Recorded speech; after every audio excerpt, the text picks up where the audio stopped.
I stood rooted to the spot, my heart pounding, as 12 workers hammered metal posts into the ground, encircling the backyard of my new home with a cold, unyielding fence. Margaret Hensley, the HOA president, stood nearby, her sharp features framed by a pristine, angular haircut, hands planted firmly on her hips. Her lips curled into a smug smile as she met my gaze. "Community property, my dear friend," she said, her voice dripping with condescension.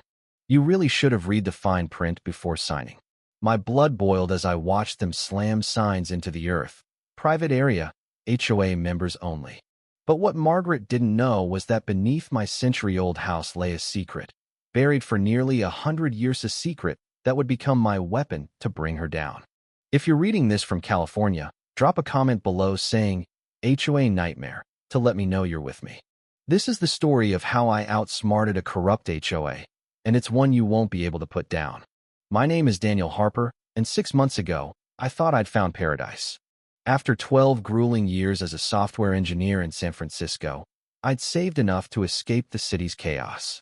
I found a stunning colonial home in the serene Willow Creek Estates, complete with intricate woodwork, bay windows, and a sprawling backyard that bordered a public park. The moment I stepped onto the property, I could see it, a thriving vegetable garden, a quiet meditation nuke-me personal sanctuary.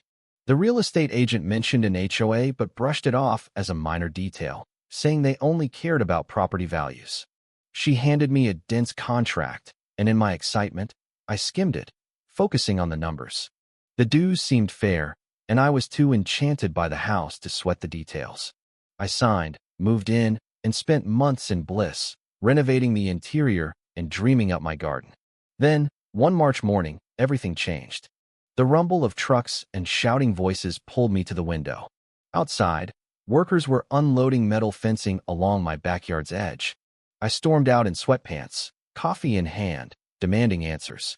That's when I met Margaret Hensley. She was in her early 50s, clad in a tailored cream suit that probably cost more than my mortgage payment, her auburn hair cut in a severe bob.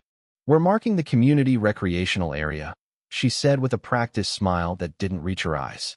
"This land has always been designated for Willow Creek residents." I was floored. "This is my land." It came with the house. Margaret's smile tightened as she produced a folder with a so-called official map. "Actually, Mr. Harper, Section 12, Paragraph 4 of your HOA agreement clearly states this parcel is community property. You should have read it." I raced inside, grabbed my contract, and scanned it frantically. There was a vague clause about common areas, but nothing specific about my backyard. When I pointed this out, Margaret's politeness vanished. "The HOA board has unanimously interpreted the language to include this land," she snapped. "The fence is permitted and approved. Interfere, and I'll report you for obstructing community improvements." The workers paused, watching our standoff. I felt powerless, steamrolled by her authority. Margaret sensed my hesitation. "Take it up at the next board meeting, Mr. Harper." Though the previous owners tried and failed, she turned to the foreman. "Continue." Mr. Harper was just leaving. I watched, seething, as they resumed their work.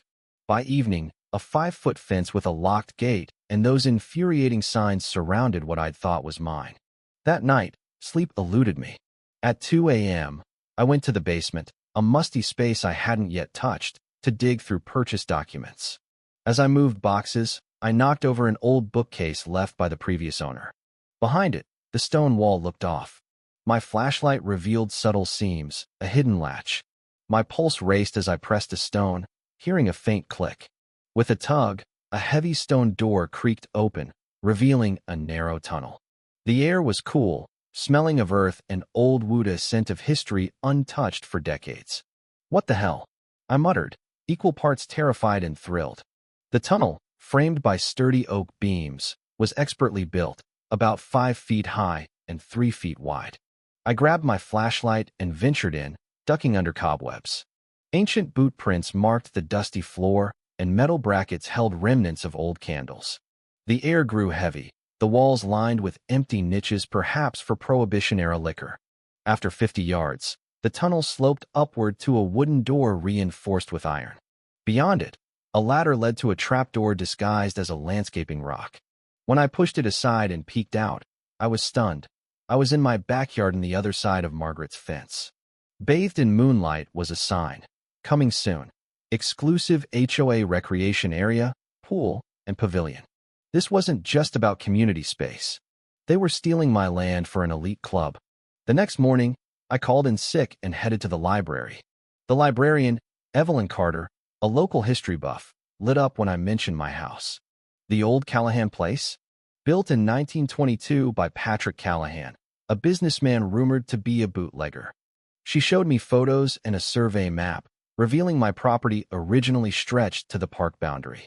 It was never subdivided, she said. Legally, it's still yours. Armed with photocopied records, I visited my neighbor, Tom Reynolds, a retired lawyer. Over coffee, he confirmed Margaret's history of strong-arming residents. Follow the money, Daniel. Her house and her allies' properties border your land. A private club would skyrocket their home values. He advised hiring a lawyer but warned of Margaret's local influence and the slow legal system. Expose her to the community, he added. Most residents don't know what she's doing. That night, I realized the tunnel was my secret weapon. While Margaret thought she'd blocked my access, I could slip through undetected. At the next HOA meeting, I played naive, asking about the project.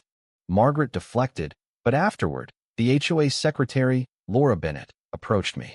In a hushed coffee shop meeting, she revealed Margaret and board member Charles Grayson had altered maps without approval, planning an exclusive facility for premium members themselves and their cronies.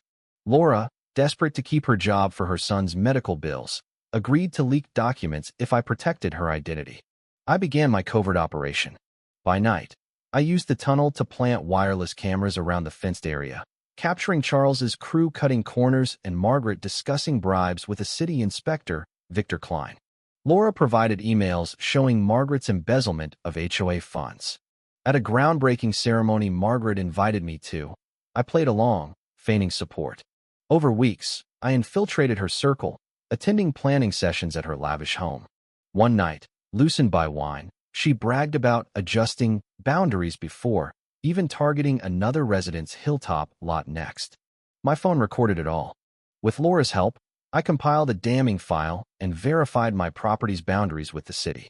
I enlisted Tom to draft legal complaints and contacted reporter Natalie Brooks, who saw the story's potential for exposing fraud.